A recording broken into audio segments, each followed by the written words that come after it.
Supreme court हाल ही में अपनी एक चिंता व्यक्त करता है एक मुद्दे को लेकर। वो कहता है कि जो मेंस्ट्रुअल लीव होता है, ठीक है, अब मेंस्ट्रुएशन की जब बात आती है तो विमेन में, महिलाओं में एक मेंस्ट्रुएशन साइकिल हमको देखने को मिलती है महीने में 4-5 दिन, ठीक है। हम पीरियड्स की बात कर रहे हैं।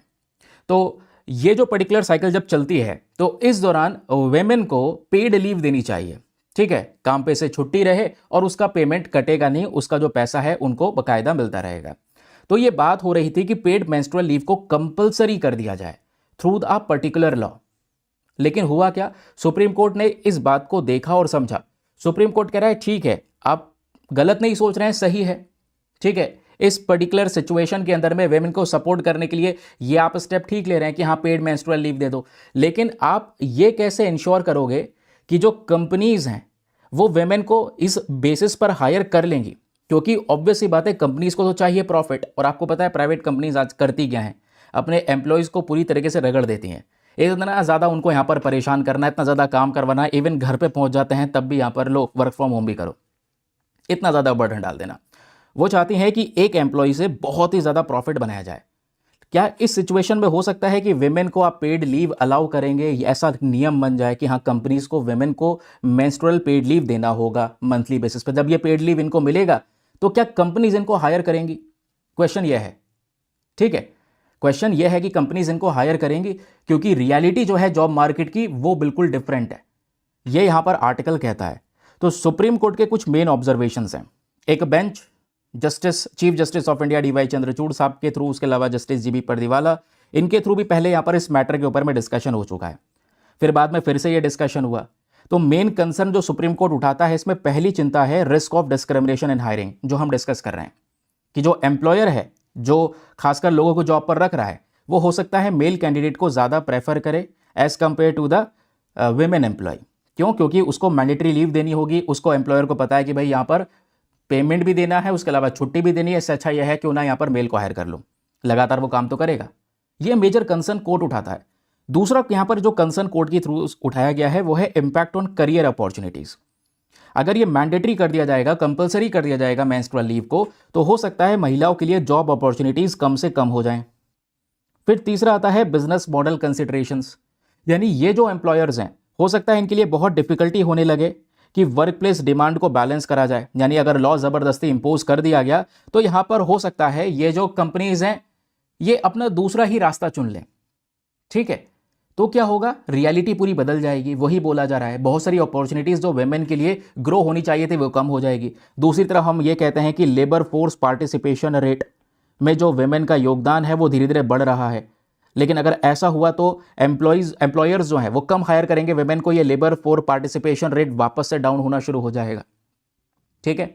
अब सुप्रीम कोर्ट कहता है सुनो, लॉ ठीक है, समझ में आ रहा है, सिचुएशन समझ में आ रही है, बट क्वेश्चन यह है कि आपको ये डिफाइन करना होगा और ये डिफरेंस क्रिएट करना होगा कि ये जो राइट आप दे रहे हैं, पेड मेंस्ट्रुअल राइट, ये स्टैच्यूटरी राइट या वॉलंटरी पॉलिसी होगी, क्या होनी चाहिए, इसको हमें डिफाइन करना जरूरी है। और कोर्ट ने इस पर बहुत बड़ा डिफरेंस क्रिएट किया है। देखो, एक तो होता है स्टैच्यूटरी राइट कि भाई हाँ सभी कंपनीज के लिए एक कानून बना दिया गया, एक लेजिस्लेशन के माध्यम से लॉ क्रिएट हो गया एक्ट के माध्यम से। अब कंपलसरी है कि इन सब कंपनीज को ये फॉलो ही करना है और मेंस्ट्रुअल लीव प्रोवाइड करवाना है वेमेन को। दूसरा यहां पर आप देख पाओगे वो है वॉलंटरी पॉलिसी। कंपनीज और इंस्टीट्यूशंस अपने हिसाब से यहां पर काम कर सकते हैं। ये जो अप्रोच है थोड़ा सा फ्लेक्सिबल रखा जा सकता है कि भाई वर्क प्लेस है, दूसरा यहां पर आप कह सकते हैं कि बाकी जो ये लीव है इसके बीच में थोड़ा सा बैलेंस हो सकता है। जब अर्जेंट रिक्वायरमेंट हो तो काम कर सकते हैं, तो इसमें फ्लेक्सिबिलिटी आ सकती है। तो यह है वॉलंटरी पॉलिसी।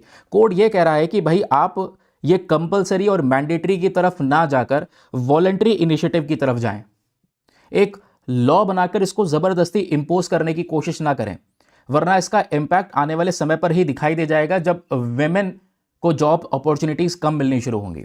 समझ रहे हैं? तो पिटीशन भी यहां पर इसी चीज को लेकर कोर्ट में था। पिटीशन के अंदर में आर्गुमेंट यही प्रेजेंट करे जा रहे थे कि भाई जो मेंस्ट्रुअल लीव है ये महिलाओं का अधिकार भी है, वेमेन के डिग्निटी को, हेल्थ राइट्स को सपोर्ट करेगा under article 21 of the constitution. उसके अलावा इंडिया ने एक बहुत बड़ा इंटरनेशनल अग्रीमेंट साइन कर रखा है। इंटरनेशनल एक बॉडी है जिसको आप लोग ध्यान में रख सकते हैं, जिसका नाम है CEDAW। प्लीज़ इसको याद रखिएगा, ये हमारे एडिटोरियल के अंदर में मेंशन की गई है। इस बॉडी की फुल फॉर्म, अब ये प्रीलिम्स के लिए काम का है। देखो आर्टिकल में मेंस और प्रीलिम्स साथ ही साथ चल रहा है। अब ये जो बॉडी है इसका फुल फॉर्म है convention on the elimination of all forms of discrimination against women. तो ये जो अग्रीमेंट साइन किया गया है महिलाओं के प्रति जो डिस्क्रिमिनेशन हो रहा है उसको खत्म करने के लिए, कि भाई हर प्रकार का डिस्क्रिमिनेशन खत्म हो जाना चाहिए, इंडिया ने इस कन्वेंशन को साइन कर रखा है। अब पिटीशन इसी चीज को लेकर आर्ग्यू किया जा रहा है कि भाई जब ये हमने कन्वेंशन साइन कर रखा है, आर्टिकल 21 के राइट्स कह रहे हैं, तो हमें मेंस्ट्रुअल लीव देना चाहिए। अब कोर्ट ने बस खाली अपना इतना ही डिसीजन दिया है कि ठीक है कॉन्सेप्ट सही है, but statutory right versus voluntary policy दोनों के बीच में डिफरेंस क्रिएट कर लेना। और कोर्ट ये कहता है, एंकरेज करता है कि आप वॉलंटरी पॉलिसी की तरफ ज्यादा जा सकते हैं, ये मैंडेटरी कंपलसरी मत करना। समझ गए? अब क्वेश्चन आता है existing menstrual leave policies in India के बारे में। क्या भारत में कहीं पर किसी ना किसी राज्य में ये पॉलिसीज करंट समय पर एग्जिस्ट करती हैं? बिल्कुल। कुछ इंस्टीट्यूशंस या कुछ स्टेट्स आपको ऐसे देखने को मिलेंगे जो ऑलरेडी मेंस्ट्रुअल लीव पॉलिसीज को इंप्लीमेंट कर रहे हैं। क्या ये आपको पता था? ठीक है, अब आर्टिकल में देखो, यहां पर कुछ एग्जाम्पल दिए गए। फॉर एग्जाम्पल ओडिशा की बात हो रही है, कर्नाटका की बात हो रही है, केरला की बात हो रही है। यहां पर कुछ वॉलंटरी इनिशिएटिव्स हैं, ध्यान रखना, वॉलंटरी इनिशिएटिव्स, कोई यहां पर कंपलसरी मैंडेटरी नहीं किया गया है। ये थोड़ा फ्लेक्सिबल है, मतलब सिचुएशन के हिसाब से यहां पर इसको डिसाइड कर लिया जाएगा। अब फॉर एग्जांपल यूनिवर्सिटीज़ में NIT Rourkela, Punjab university, MNIT Jaipur, इन सब इंस्टीट्यूशंस के अंदर में ये लीव दी जाती है एनुअली, यानी साल के हिसाब से 60 डेज की जो लीव है for menstrual pain for students, in leave को यहां पर रखा गया है फॉर दी स्टूडेंट्स। तो ये पॉलिसीज कहीं ना कहीं इंडिया में कुछ जगह पर एग्जिस्ट कर रही हैं। अब क्वेश्चन ये है कि चलो इंडिया में एग्जिस्ट कर रही हैं, हम थोड़े बड़े लेवल पर अब इसको लेकर आना चाहते हैं, इंप्लीमेंट करना चाहते हैं। क्या दुनिया में कहीं दूसरे कंट्रीज में इन पॉलिसीज को फॉलो किया जाता है? बिल्कुल। बहुत सारे कंट्रीज ऐसे आपको अराउंड द वर्ल्ड देखने को मिल जाएंगे जो मेंस्ट्रुअल लीव को लेकर जो ये पॉलिसीज हैं उनको चलाते हैं, या उनके पास में ये सारी नीतियां हैं। फॉर एग्जांपल जापान है, China, south Korea, Indonesia and Zambia, जिसकी चर्चा हो रही है एडिटोरियल में। फिर उसके बाद यहाँ पर ताइवान है, यूनाइटेड किंगडम है। ठीक है, यूनाइटेड किंगडम में ऐसी बहुत सारी वर्क प्लेस पॉलिसीज अलग अलग आपको देखने को मिलेगी। लेकिन सभी कंट्रीज में आप देख पाओगे तो एक चीज है, ज्यादातर कंट्रीज के अंदर में जो वॉलंटरी वाला अप्रोच है वो अपनाया गया है, not the mandatory approach. Mandatory वाला अप्रोच अपना दोगे तो अगेन वही प्रॉब्लम होगी, कोर्ट बार बार उसी चीज के ऊपर में जोर दे रहा है। वो कह रहा है दोनों चीजों को अगर बैलेंस करना है तो यहां पर बैलेंस करने के लिए आप वॉलंटरी अप्रोच की साइड में जा सकते हैं। इससे women health, dignity, gender equality, इसको भी हम बैलेंस कर रहे होंगे, और वर्क प्लेस पर महिला के साथ में डिस्क्रिमिनेशन भी नहीं होगा, जॉब अपॉर्चुनिटीज भी नहीं छूटेंगी।